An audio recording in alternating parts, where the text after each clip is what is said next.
Ya esto no parece un salón, sino un grupo de terapia. Pero bien, chévere, seguimos.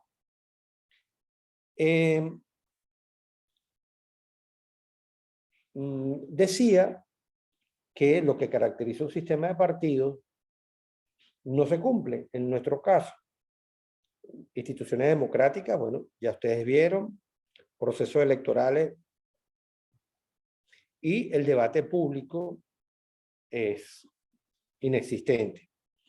No se debate por varias razones. Primero porque, como parte de la lógica totalitaria, dice, yo tengo la fe verdadera, entonces ¿por qué voy a discutir contigo?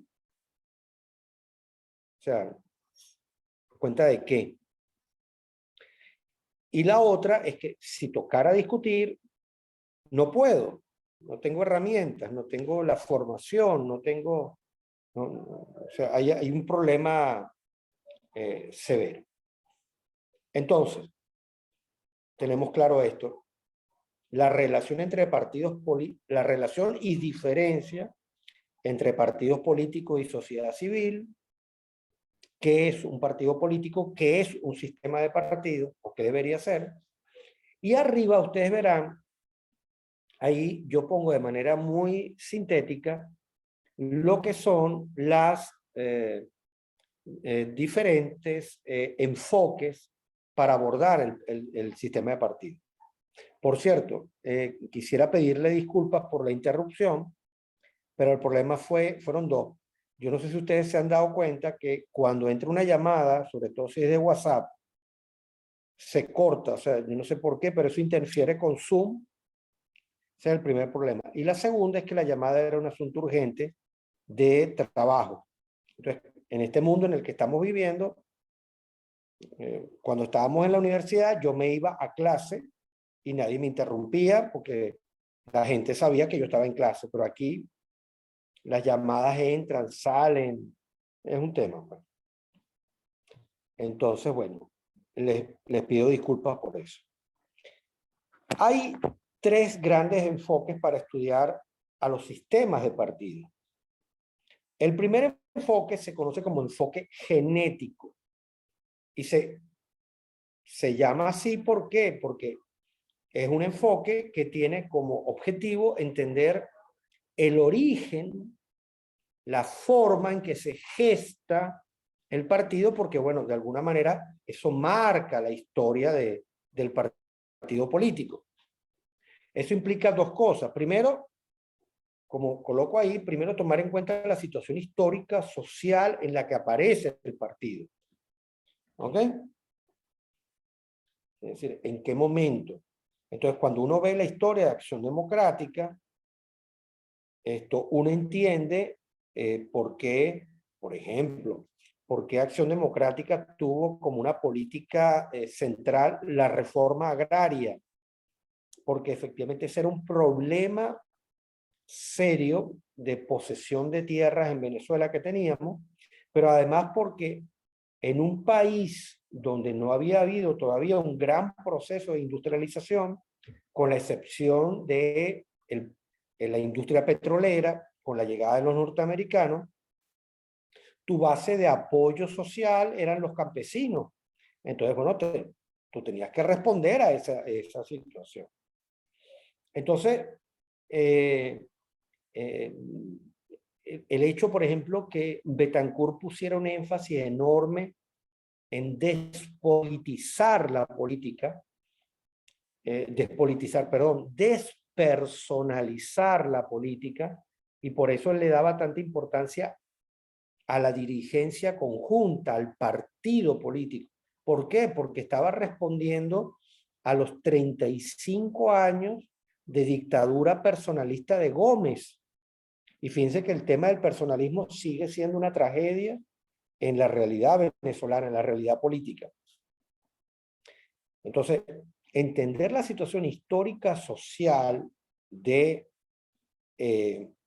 un país, o mejor dicho, del país, de la realidad histórica en la que nace un partido, es fundamental. O, como yo les decía en algún momento, la forma en que se organizó por un tiempo Acción Democrática se parecía mucho al partido leninista que que había establecido ese dirigente. ¿Por qué? Porque por muchos años Acción Democrática le tocó vivir en la clandestinidad y la forma de organización leninista era la que mejor se adaptaba para sobrevivir en circunstancias tan difíciles. Ahora, el enfoque genético no se queda solamente en el momento histórico y social en la que se gesta el partido, sino que la relación entre el partido y la sociedad es una relación dinámica. Es decir, la sociedad va cambiando, el partido político va cambiando, y en muchas ocasiones el partido puede influir en el cambio de la sociedad y viceversa. Entonces, el enfoque genético consiste también en hacer una lectura permanente de esa interacción entre la estructura social o la sociedad y el partido. Cómo el partido cambia o el partido no cambia. Es decir, hay casos en donde los partidos empiezan a perder vigencia porque no están haciendo la lectura correcta de la sociedad o no están respondiendo a lo que está pasando en la sociedad, y en ese sentido van perdiendo vigencia, van perdiendo notoriedad y pertinencia para el electorado. ¿Ok? Que, bueno, es algo que estamos viendo en este momento en Venezuela de manera clara. O sea, ya eso venía, ya desde tiempo de Chávez venía ocurriendo con el PSUV, y ahora ya digamos que es un momento, es decir, eso que llamamos el electorado chavista, habría que desagregarlo. Hay una parte, yo creo que muy pequeña, de chavistas que creen, bueno, no sé, no, ya la psiquiatría no es mi área, que siguen apoyando esto, pero después debe haber una parte importante de gente que sencillamente está chantajeada por los bonos, por la cajita de comida, y por eso parte de, digamos, de lo retorcido de esto es que la pobreza termina siendo un buen negocio político para el régimen, porque, digamos, son más personas que son chantajeables.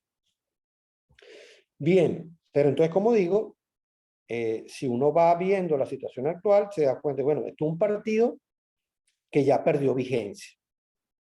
O sea, está ahí por el uso sin control de la violencia, y por otro lado por el chantaje a una parte de la población que ellos mismos empobrecieron.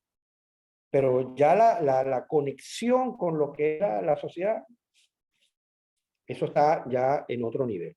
Ok, hay un enfoque para estudiar el sistema de partidos que es el enfoque morfológico.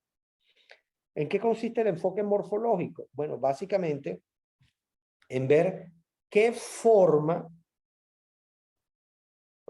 de ahí su nombre, adopta el partido político, perdón, el sistema de partido. Y ahí básicamente tenemos dos opciones. Digamos, dentro del espectro político usted puede tener el bipartidismo, como es el caso norteamericano. Usted tiene el Partido Demócrata, el Partido Republicano, ¿ok?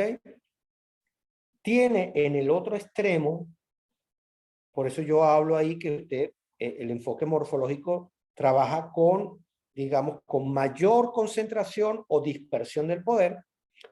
En el otro extremo usted tiene multipartidismo, ¿no? Y usted se mueve en esos dos. El multipartidismo, digamos, debe ser entendido con comillas, ¿no? Porque la pregunta es ¿cuánta variedad de partidos puede soportar un sistema político?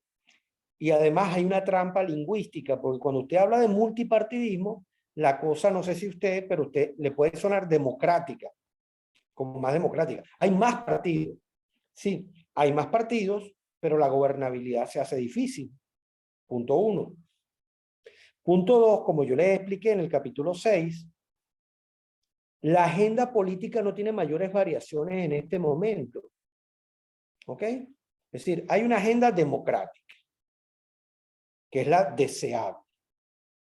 Y entonces, un partido político puede estar o debe estar en torno al centro, como explico yo en ese capítulo, y usted puede estar un poquito a la izquierda o un poquito a la derecha, pero en torno a ese centro. O sea, la otra opción es, ya ustedes lo saben, o la teocracia iraní o el régimen medieval de Arabia Saudita con una monarquía brutal, o Cuba o Corea del Norte, o otra vez el paréntesis Venezuela. Esas son las opciones al modelo democrático. Entonces, la experiencia ha demostrado que el bipartidismo te permite un juego político suficientemente rico como lo tuvimos alguna vez en Venezuela. O sea, en Venezuela tuvimos un régimen bipartidista en donde existían otros partidos que tenían una menor representación, pero eran respetados y considerados en el modelo, ¿cómo se llama? En el modelo parlamentario e incluso en el régimen, o sea, en el propio gobierno. Y, bueno, no tengo que decirle, pero era una Venezuela infinitamente mejor que la que tenemos ahora. Entonces, ese es el modelo morfológico. Después tenemos el modelo de competencia. El modelo de competencia, ¿en qué consiste? Bueno, básicamente, usted hace una analogía entre el sistema político partidista y el mercado. Es decir, en otras palabras, usted dice, bueno, el sistema de partido es un mercado, yo tengo un mercado, ¿ok? ¿Y quién es ese mercado? Bueno, al igual, el que vende camisas o el que vende zapatos se dirige a unas personas. Esas personas son electores, o sea, además de comprar camisas y zapatos, también votan, ¿verdad?, por alguna opción política. Entonces, en otras palabras, los votantes son mis posibles usuarios o clientes. Y entonces yo ahí opero con varias cosas. Primero, detectar nichos de mercado, o en este caso nichos de votantes. ¿Qué son nichos de mercado o en este caso nichos de votantes? Bueno, el mercado no es uniforme. Es decir, los millones de venezolanos no somos iguales. Tenemos necesidades, aspiraciones, intereses, pertenecemos a grupos de intereses distintos, etc. Entonces, el partido político trata de identificar los diferentes nichos de votantes para hacerles una propuesta programática. Eso es lo que van a leer en el libro de en el capítulo de Salamanca. La traducción sería un partido atrapa todo, así literalmente, catch all o atrapa todo. Es decir, es un partido que es policlasista, se dirige a diferentes grupos porque el objetivo es obtener la mayor cantidad de votantes. Entonces, es un partido que produce lo que yo coloco ahí, deslizamiento ideológico. ¿Qué significa el deslizamiento ideológico? Que usted a lo mejor inicialmente en su agenda doctrinaria o ideológica no tenía previsto el tema ecológico, pero ocurre que hay nichos de votantes para los cuales el tema ya es importante. Entonces usted, en ese deslizamiento ideológico, usted dice, yo ahora en mi programación voy a incluir esto, que no corten los árboles de Caracas. Ah, pero ocurre que también hay gente que son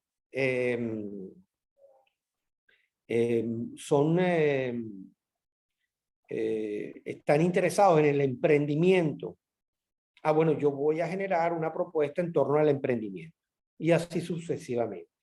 Y por supuesto, para cerrar, en este modelo de competencia, el político está haciendo todo el tiempo una análisis de costo-beneficio.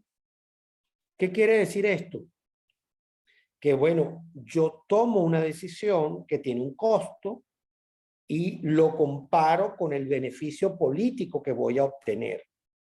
Y en función de eso, usted dirá, pero eso suena horrible. Bueno, no, suena horrible, ¿no? Eso es algo que usted hace en la vida diaria. Usted, estudiante de cuarto semestre de comunicación social, usted toma decisiones costo-beneficio. ¿Ok? Es decir, ¿cuánto me cuesta hacer esto y cuánto beneficio voy a obtener? Entonces, bueno, si el costo es mayor que el beneficio, no tomo la decisión. ¿Ok? Ahora, si el beneficio es lo suficientemente atractivo e importante, tomo el costo. O sea, sencillamente, eso pues, bienvenido a la realidad. ¿Alguna pregunta, alguna duda?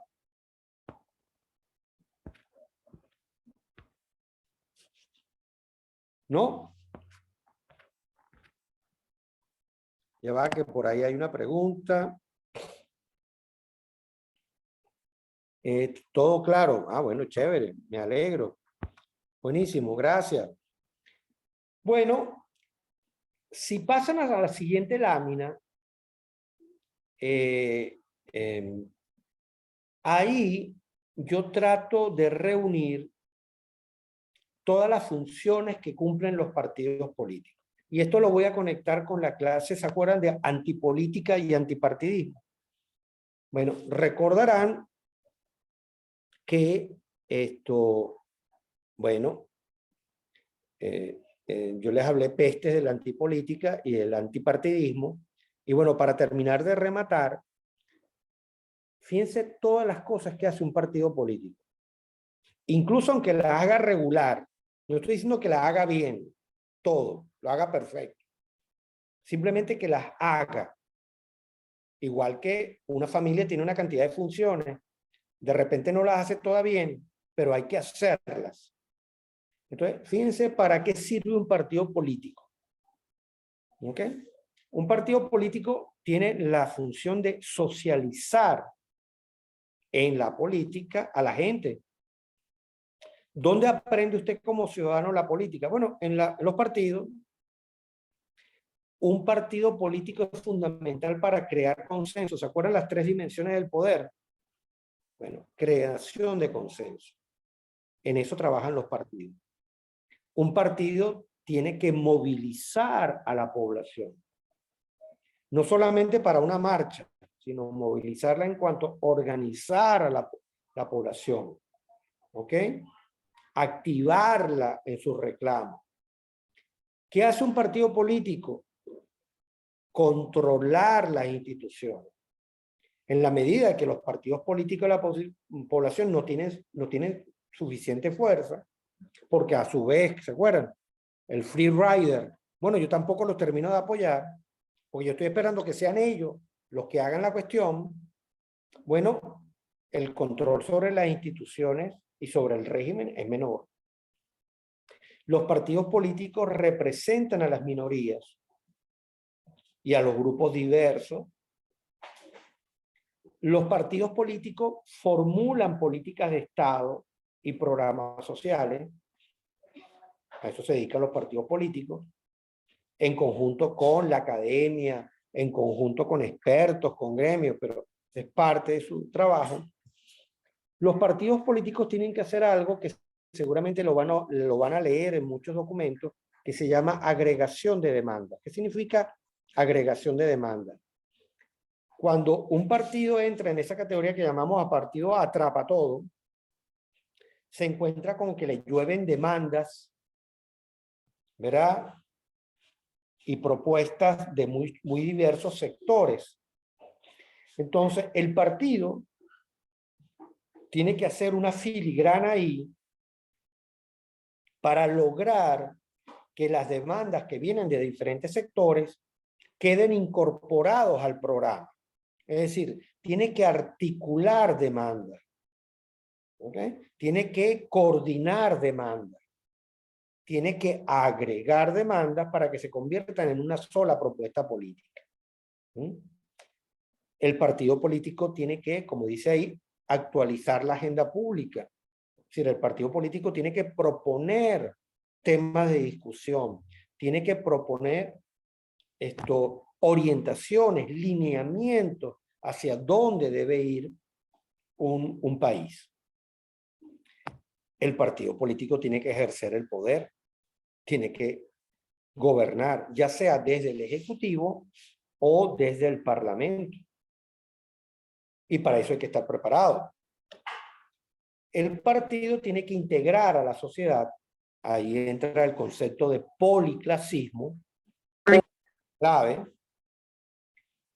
El partido tiene que estructurar el voto, creo que lo hemos visto en estos días, o sea, estructurar el voto, ¿qué significa? Que, bueno, hay millones de personas que pueden votar, pero ¿cómo yo estructuro el voto? Es decir, ¿cómo yo agrupo los votos dispersos en una sociedad en función de una propuesta? Eso es un trabajo muy complejo. Y por último, el partido cumple una función de intermediación social, como coloco yo ahí, entre el Estado y la sociedad, entre el sindicato y la sociedad, y entre la empresa y la sociedad. Eso es una labor que hacen los partidos políticos. Entonces, fíjense todo lo que debe hacer un partido político. Entonces, cuando alguien le diga, bueno, ¿para qué sirven los partidos? Bueno, usted le manda esta lista para que no hablen pistoladas ciertas personas. ¿Alguna duda sobre esto de las funciones de los partidos políticos? ¿Duda, inquietud, ansiedad? Nada. Bueno, chévere. Entonces, yo no sé cuánto tiempo nos queda, William.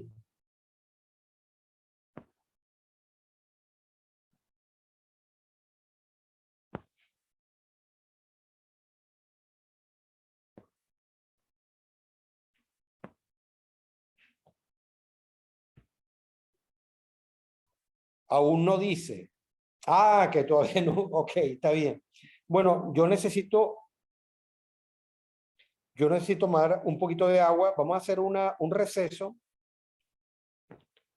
Y entonces volvemos en 5 minutos para terminar con el tema de los movimientos sociales.